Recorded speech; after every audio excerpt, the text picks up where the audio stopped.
Magandang hapon po sa inyong lahat. Ayan, naggawa po ako ng double deck na higaan. Ayan, natapos ko na po. Binarnisan ko po yan kanina, kaso hindi ko na lang napakita sa inyo. Yan na lang napakita ko sa inyo kanina. Ngayon, at saka nung binubuo ko na, hindi ko napakita yung kung nung binabarnisan ko. Ayan, binubuo ko na po para mamaya mahigaan na. Ayan, double deck po yan na kahoy. Ayan, binabarinahan ko po ng thick screw para matibay, para hindi po matanggal. Ayan, ayan po, binabarinahan ko na para, yan po ang pinakapako niya, yung thick screw. Ayan, binabarinahan ko po. Ayan, double deck po yan na kahoy. Ayan, binarnisan ko para magandang kulay. Ayan po, binabarinahan ko na. Ayan, kanina po pong maga ginawa, at hapon na rin ako nakatapos. Matagal magbarnis. Binarnisan ko po ng maganda-ganda.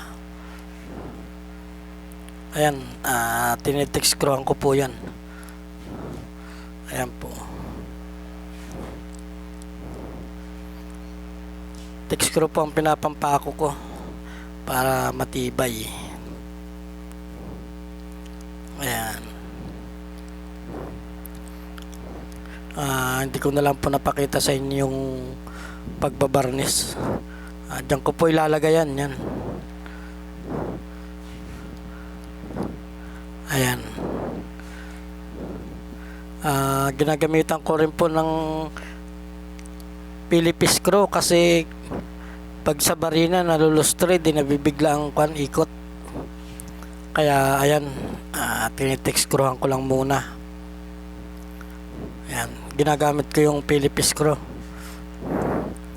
para hindi malustred, kasi pag nalustred po yan, hindi na po natin matatanggal yan kapag tatanggalin natin. Hindi na po natin may ikot yan. Kaya ayan, Phillips screw ko para maganda. Ayan po, ayan, matapos na po ako dyan. Kaunti na lang yan, patapos na. Ayan, ayan o.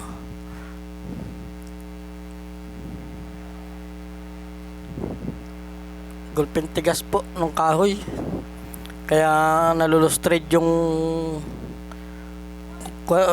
thread ng Phillips screw. Kaya ayan, kinagamitan ko pa ng manumanong kamay sa kamay, kasi kapag yung barina po nabibigla, yung thread ay nawawala yung kaya ganyan, bumibilog siya. Kaya ginagamitan ko ng Phillips screw. Ayan, okay na, tapos na po. Ayan, tapos na po yan. Ilalagay na po, ayan, ilagay na namin, ilalagay na. Kaso sigo lang po yan, masikip, kaya nahirapan po kami magpasok nandyan. Ayan, okay na, naisalpak na. Diyan po ang lagay niyan. Ayan, okay na po, napakaganda, baba taas. Ayan, may gaan pa rin sa taas, sa baba. Ayan, okay na po yan. Tapos na, maghapon ko pong ginawa kaya ayan, okay na. Hanggang dito na lang po. Maraming salamat. Thank you po. At paki-like and share na rin ang aking video.